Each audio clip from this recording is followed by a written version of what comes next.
ఇక సీఎంసీ పరిధిలో అక్రమ నిర్మాణాలపై అధికారులు ఫుల్ యాక్షన్ లోకి దిగారు. ఇప్పుడు హాలిడే అయినా సరే కూల్చివేతలకు మాత్రం ఎలాంటి బ్రేక్ అయితే ఇవ్వడం లేదు.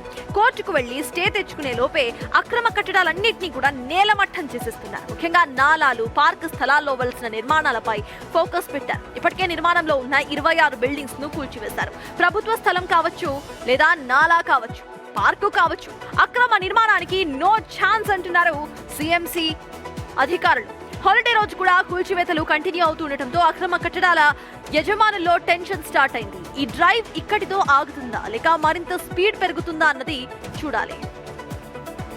సీఎంసీ అధికారులకు సంబంధించిన యాక్షన్ ప్లాన్ పై మా ప్రతినిధి సుజాత అక్కడ నుండి అప్డేట్స్ ను అందిస్తారు. సుజాత, ఇటు సీఎంసీ అధికారులు దూకుడుగా వ్యవహరిస్తున్నారు. ఎన్ని ఇళ్లకు ఇప్పటికే నోటీసులు సర్వ్ చేశారు, ఎన్ని ఇళ్లని కూల్చివేశారు, వేటిని రికగ్నైజ్ చేశారు సుజాత ఇప్పటి వరకు?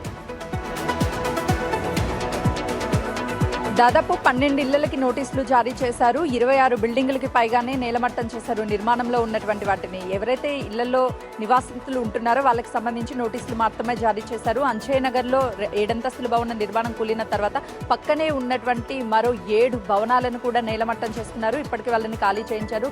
నిన్న ఒక్కరోజే దాదాపు 5 బిల్డింగులని నేలమట్టం చేశారు అధికారులు పూర్తిగా. అయితే ఇప్పుడు నిర్మాణాలు కూల్చివేయడానికి ఈరోజు హాలిడే అవ్వడము, మరోవైపు కోర్టుకి వెళ్ళి స్టే తీసుకొస్తారేమన్నటువంటి అధికారులు ఎక్కడ బ్రేక్ పడుతుందో కూల్చివేతలకు అని చెప్పేసి ఈ రోజు దాదాపు 4 బిల్డింగ్లను అదనంగా కూల్చడానికి యాక్షన్ ప్లాన్ సిద్ధం చేసినట్లు తెలుస్తుంది. నిన్న సగం వరకు ఒక బిల్డింగ్ ని కూల్చేసినటువంటి విజువల్స్ బిగ్ టీవీ స్క్రీన్ మీద చూడొచ్చు. పక్కనే ఉన్నటువంటి అంటే కనీసం సెట్ బ్యాక్స్ ఎక్కడా కనిపించడం లేదు. ఒక భవనానికి మరొక భవనానికి ఎక్కడ సెట్ బ్యాక్స్ లేకపోవడం, అసలు స్పేస్ కనీసము ఒక మనిషి నడవడానికి కూడా ప్లేస్ లేదు. ఏదైనా ప్రమాదం జరిగినప్పుడు అంబులెన్స్ కానీ లేదంటే ఫైర్ బండి రావడానికి కానీ ఎక్కడా కూడా ఎలాంటి యాక్సెస్ లేకపోవడం వల్లనే అధికారులు 70 గజాల్లో నిర్మించినటువంటి 7 అంతస్తులు 8 అంతస్తుల భవనాలకు ఎలాంటి నిర్మాణాల అనుమతులు లేవు కాబట్టి వాటిని అన్నింటినీ కూడా కూల్చివేస్తున్నామని చెప్తున్నారు. Yes, thank you Sujatha. మొత్తానికి సీఎంసీ అధికారులు యాక్షన్ ప్లాన్ తో ముందుకు వెళ్తున్నారు. ఇప్పటికే ఎన్నో బిల్డింగ్స్ కు నోటీసులు సర్వ్ చేశారు. 6 బిల్డింగ్స్ కు నోటీసులు సర్వ్ చేసినట్టుగా తెలుస్తోంది.